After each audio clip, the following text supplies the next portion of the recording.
ಇಂದು ನಾವು ಕೃಷಿ ವಿಜ್ಞಾನ ಕೇಂದ್ರ ಬೆಂಗಳೂರು ಗ್ರಾಮಾಂತರ ಜಿಲ್ಲೆ ದೊಡ್ಡಬಳ್ಳಾಪುರ ತಾಲೂಕಿನ ಹಾಡನಹಳ್ಳಿ ಇರತಕ್ಕಂಥ ಕೃಷಿ ವಿಜ್ಞಾನ ಕೇಂದ್ರದಲ್ಲಿ ನಾವು ಪ್ರತಿ ವರ್ಷದಂತೆ ಈ ವರ್ಷವೂ ಸಹ ನಮ್ಮ ಏನು ಕೃಷಿ ವಿಜ್ಞಾನ ಕೇಂದ್ರದ ಜಮೀನು ಮಳೆಗೆ ನಾವು ಉಳುಮೆ ಮಾಡಿ ಮತ್ತು ಎರಡನೇ ಮಳೆಗೆ ನಾವು ಈ ಒಂದು ಅಪ್ಸೆಣಬು ಅಂತ ತಾವು ಕೇಳಿರ್ತೀರ, ಭಾಳ ಚಿರಪರಿಚಿತವನ್ನು ನಾವು ಮುಂಗಾರಲ್ಲಿ ಬೆಳ್ಕೊಂಡು ಹಸಿರೆಲೆ ಗೊಬ್ಬರವಾಗಿ ಬೆಳ್ಕೊಂಡು ಇದನ್ನು ಮತ್ತೆ ಭೂಮಿಗೆ ಸೇರ್ತಕ್ಕಂಥದ್ದು ವಾಡಿಕೆ.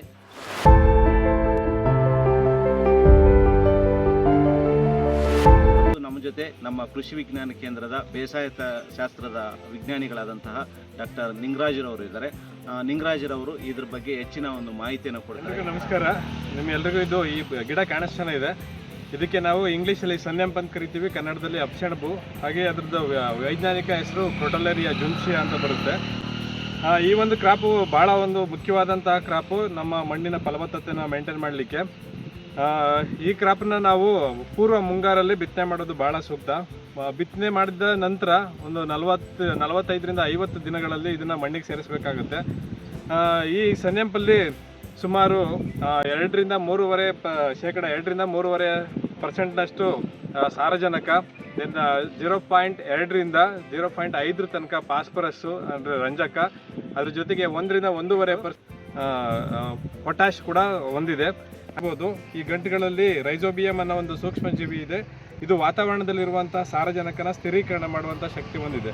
ಅಂದರೆ ವಾತಾವರಣದಲ್ಲಿ 72% ಸಾರಜನಕ ಇದೆ. ಅದನ್ನು ಹಿಡಿದು ಮಣ್ಣಿಗೆ ತಲುಪಿಸುವಂಥ ಕೆಲಸನೂ ಕೂಡ ಈ ಒಂದು ರೈಜೋಬಿಯಂ ಜೀವಾಣು ಮಾಡಿದಲ್ಲಿ 40ರಿಂದ 45 ದಿನಗಳ ನಂತರ ಮಣ್ಣಿಗೆ ಸೇರಿಸಿದ್ರೆ ಸುಮಾರು ಒಂದು 25ರಿಂದ 30 ಟನ್ ಈ ಸಾವಯವ ಪದಾರ್ಥ ಏನಿದೆ ಅದನ್ನು ನಾವು ಮಣ್ಣಿಗೆ ಸೇರಿಸ್ದಂಗಾಗುತ್ತೆ.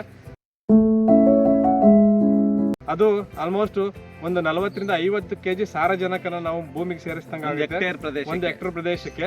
ಅದ್ರ ಜೊತೆಗೆ ಈ ಮಣ್ಣಿನ ಏನು ಭೌತಿಕ ಗುಣಗಳಿದ್ದಾವೆ, ರಾಸಾಯನಿಕ ಗುಣಗಳಿದ್ದಾವೆ, ಇವೆಲ್ಲವನ್ನೂ ಕೂಡ ವೃದ್ಧಿ ಮಾಡಲಿಕ್ಕೆ ಹೆಲ್ಪ್ ಮಾಡುತ್ತೆ.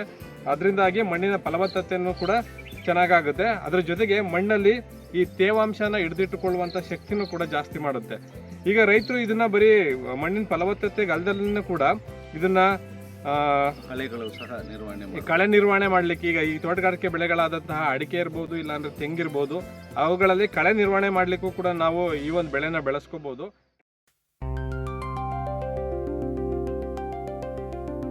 ಮಣ್ಣಿನ ಫಲವತ್ತತೆನ ಮೇಂಟೈನ್ ಮಾಡ್ಕೊಳಕ್ಕಾದ್ರೆ ಈ ಒಂದು ಬೆಳೆನ ಬೆಂಗಳೂರು ಗ್ರಾಮಾಂತರ ಜಿಲ್ಲೆಯಲ್ಲಿ ಪೂರ್ವ ಮುಂಗಾರಲ್ಲಿ ಖಂಡಿತವಾಗಿ ಬೆಳೆಯೋದ್ರಿಂದ ನಾವು ಒಂದು 40ರಿಂದ 50 kg ಸಾರಜನಕನ ಪ್ರತಿ ಹೆಕ್ಟೇರ್ ಪ್ರದೇಶಕ್ಕೆ ಕಡಿಮೆ ಮಾಡ್ಬೋದು.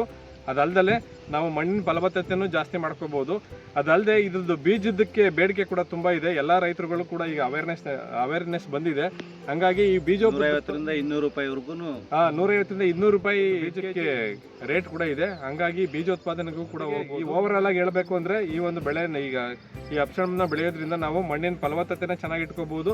ಅದ್ರ ಜೊತೆಗೆ ನಾವು ಹೊರಗಡೆಯಿಂದ ತಂದಾಕೋ ಗೊಬ್ಬರನ ಕಡಿಮೆ ಮಾಡಬಹುದು. ರೈತರು ಏನಾದರೂ ಒಂದು ಈ ರೈತ ಮಾನದಂಡ ಇಟ್ಕೊಂಡು ಆ ಸಮಯದಲ್ಲಿ ಇದನ್ನ ನಾವು ಭೂಮಿಗೆ ರೋಟೋವೇಟರ್ ಮೂಲಕ ಸೇರಿಸೋದಂಥದ್ದು ಏನಾದ್ರು ವಿಧಾನ ಇದೆಯಾ? ನಾವಿಲ್ಲೇ ನೋಡ್ತಾ ಇದೀವಿ. ಇದ್ರಲ್ಲಿ ಆಲ್ರೆಡಿ ಇದರಲ್ಲಿ ಹೂವು ಸ್ಟಾರ್ಟ್ ಆಗಿದೆ.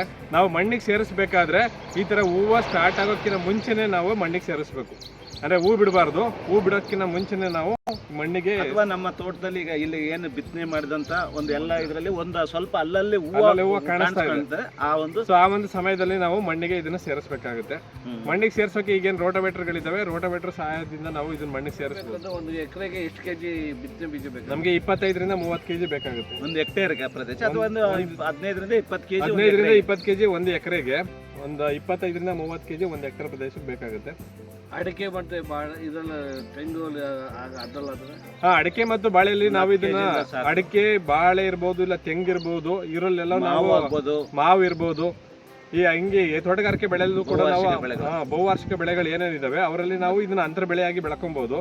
ಅಂತರ ಬೆಳೆಯಾಗಿ ಬೆಳ್ಕೊಂಡಾಗ ನಾವು ಬೀಜೋತ್ಪಾದನೆಗೂ ಹೋಗ್ಬೋದು, ಇಲ್ಲ ಅಂದ್ರೆ ಇದನ್ನ ಮಣ್ಣಿಗೆ ಸೇರಿಸ್ಬಿಟ್ಟು ಮಣ್ಣಿನ ಫಲವತ್ತತೆ ಕೂಡ ಮೇಂಟೈನ್ ಮಾಡಿ. ಕೇಂದ್ರದಲ್ಲಿ ಈ ಒಂದು ಕೇಂದ್ರದ ವ್ಯವಸ್ಥಾಪಕರಿದ್ದಾರೆ. ಅವರು ನಮ್ಮ ಕೇಂದ್ರದಲ್ಲಿ ಈ ಒಂದು ಬೀಜಗಳನ್ನು ಸಹ ನಮಗೆ ರೈತರಿಗೆ ಲಭ್ಯವಿದ್ದಾವೆ. ಡಾಕ್ಟರ್ ಜಗದೀಶ್ ಅಂತ ಇದ್ದಾರೆ. ಸೊ ಅವ್ರನ್ನ ನೀವು ಭೇಟಿ ಮಾಡ್ಬೋದು. ಭೇಟಿ ಮಾಡಿದ್ರೆ ಹೆಚ್ಚಿನ ಮಾಹಿತಿ ಕೊಡ್ತಾರೆ. ಜೊತೆಗೆ ಈ ಬೀಜದ ಲಭ್ಯನೂ ಸಹ ಇರೋದ್ರಿಂದ ಅದು ಅವ್ರಿಗೆ ಮಾಹಿತಿ ಕೊಟ್ಟು ಬೀಜನೂ ಸಹ ಬರ್ತಕ್ಕಂಥ ವ್ಯವಸ್ಥೆ ಮಾಡ್ತಾರೆ.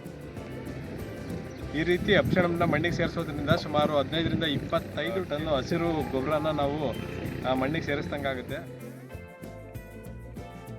ಈ ಈಗ ಅಪ್ಸೆಣ್ಣು ಬೇರಲ್ಲಿ ಕಾಣ್ತಾ ಇರುವಂಥ ಈ ಗಂಟು ಏನಿದೆ ಇದು ರೈಸೋಬಿಯಂ ಬ್ಯಾಕ್ಟೀರಿಯಾಯಿಂದ ಉಂಟಾಗಿರುವಂಥ ಗಂಟುಗಳು. ಇದನ್ನು ನಾವು ಕೈಯಲ್ಲಿ ತೆಗೆದು ಚಿವುಟಿ ನೋಡಿದಾಗ ಈ ಥರ ರೆಡ್ ಇಶ್ ಕಾಣಿಸುತ್ತೆ, ಈ ಥರ ಕೆಂಪುಗೆ. ಇದು ಕೆಂಪು ಕಾಣಿಸ್ತಿದೆ ಅಂತಂದರೆ ಇದು ರೈಸೋಬಿಯಮ್ಮಿಂದ ಆಗಿರುವಂತಹ ನಾಡ್ಯೂಲ್ಸ್ ಅಂತ ಅರ್ಥ.